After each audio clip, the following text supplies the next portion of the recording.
economic development in 2022 is still heavily influenced by the COVID-19 pandemic, which hit the world in early 2020.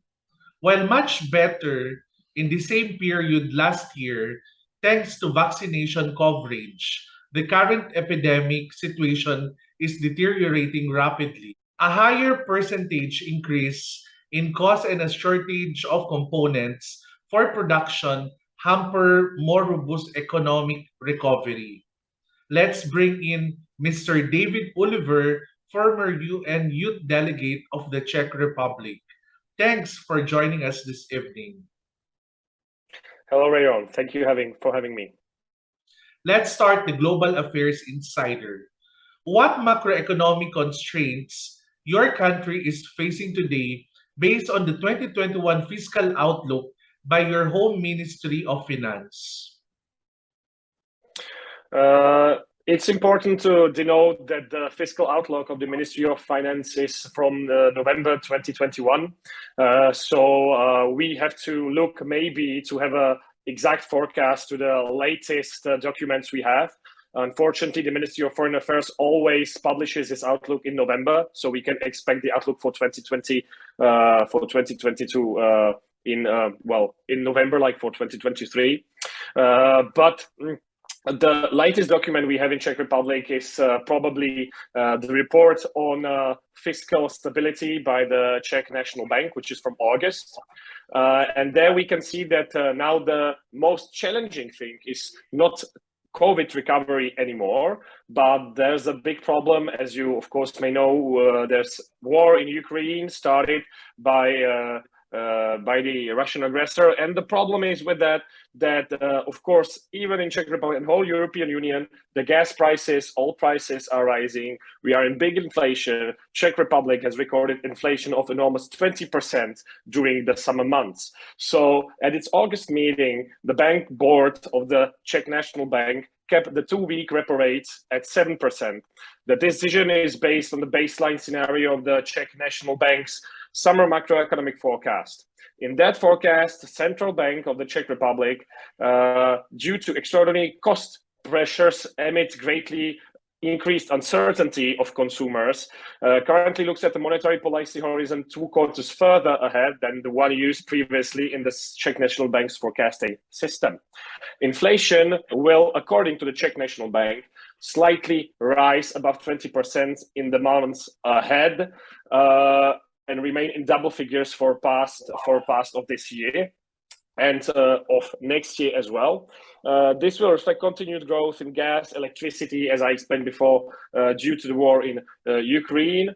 Inflation will, however, decline rapidly below 10% in the course of 2023, owing to an easing of the current exceptional prices pressure.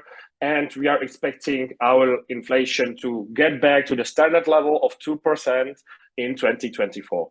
So to sum it up, I think the biggest challenge in Czech Republic currently is the high inflation caused by many factors, one of them being the war in Ukraine.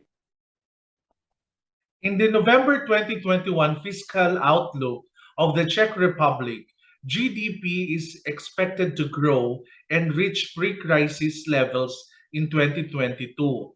Do you think that by 2023, it will grow stronger as projected to be 4.5%? I don't think so. As I said in the beginning, we need to denote that the fiscal outlook is from 2021. So there we can say the Ministry of Foreign Affairs was very optimistic in November 2021 that the growth will be such of 4.1%.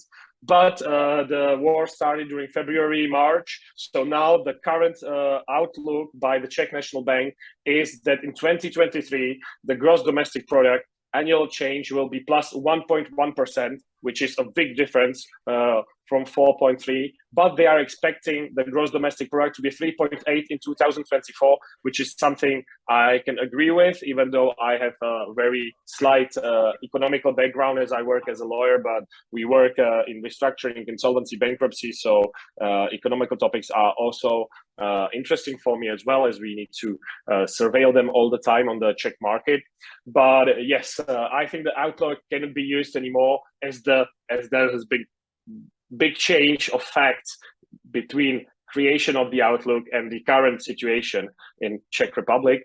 But yeah, we can expect the Czech Republic to recover from post-COVID crisis after the war crisis in 2024, probably. Understanding the fiscal outlook, how do you think this will impact the tourism sector, specifically foreigners who wishes to visit Czechia? Well, luckily, all touristic attractions, all tourism is in Czech Republic open for everyone after COVID. And I can, even from my perspective, as I was in Prague like a month or 2 months ago, I can concur that the tourists are back. The tourists are in the city. Summer was full of tourists. I'm so happy to hear that. And Czech Republic is open for tourism. I must say, Aaron, I don't have the exact numbers concerning tourism, but from my humble perspective, I can say that tourism is getting back into Czech Republic, and Czech Republic, of course, is open to tourists, and we welcome anyone to join us in our beautiful country back in Central Europe. What are your thoughts on the vaccination passport or vaccine certification? Should it be necessary document to enter and travel to Czechia or not? Or if I may add, maybe to some establishments? Okay, like for this question, currently, even though there are no COVID measures in Czech Republic or strict COVID measures, the only measures are that you have to have face masks in hospital and some public establishments. But the figures of COVID cases compared to last year are actually double at this time. That's important to note. But there are no restrictions in place as of now.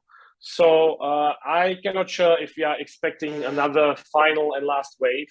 But what do I personally think regarding the vaccination certificate? I think we should still have them. Of course, there should not be barriers for tourism, but I think as of now, the people all over the world got their opportunity to get the vaccination.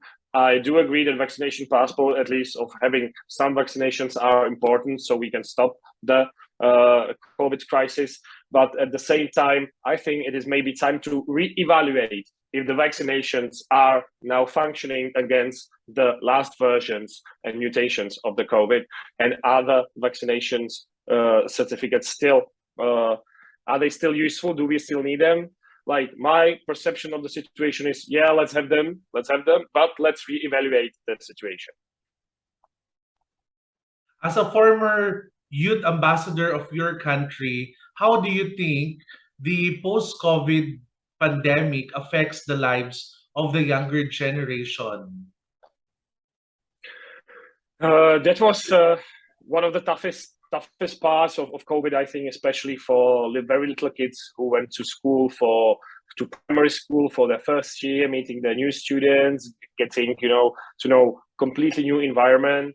Also for all first years in universities, for all first years in high schools, that were people who, like, for 2 years almost, they didn't meet any new friends. They did not get to know any new people, and I think the beginning for them was very tough as everything was online. Maybe the affection is still that people are not going to pubs that often, they are not engaging in social life as much as they were before. But I have the feeling that now we are finally starting to overturn that perception, and people are starting to engage once more. But directly after the COVID crisis, we could see that really the numbers in, like concerts, pubs, football matches, these numbers really dropped as the people were it was not common for them to go to the public, and they were used to stay at home. So I'm happy that now I think the tables are turning in that case. Mr. David Oliver, former UN Youth Delegate of the Czech Republic to the United Nations, thank you. Thank you. This is Rayron Del Rosario. That's the Global Affairs Insider. Follow us to our next episode only here in IPDCI News Channel.